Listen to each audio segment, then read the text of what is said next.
জীবনটা বড়ই অদ্ভুত। কালকে এই সময় ছিলাম বাবার বাড়ি, আজকে এই সময় শ্বশুর বাড়ি। সো হ্যালো এভরিওয়ান, আমি অনন্যা। কেমন আছো তোমরা সবাই?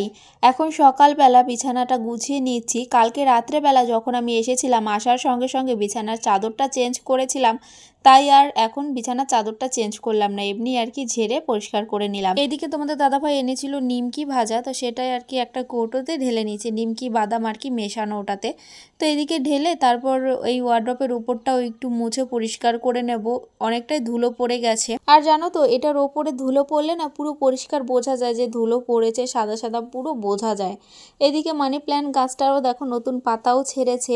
আমার তো ঘরের মধ্যে গাছ রাখতে বেশ ভালো লাগে। দেখবে এই যে প্লাস্টিকের যেই গাছগুলো হয় সেগুলো থেকে না অরিজিনাল গাছ যদি রাখা যায় না, তাহলে একটু বেশি ভালো লাগে, বেশি একটু পজিটিভ ভাব আসে। এই যে যেই লাল রঙের টেডিটা, এই টেডিটা অয়নের যখন 2 বছর বয়স তখন আর কি ওর পিসিমণি দিয়েছিল এটা ওকে।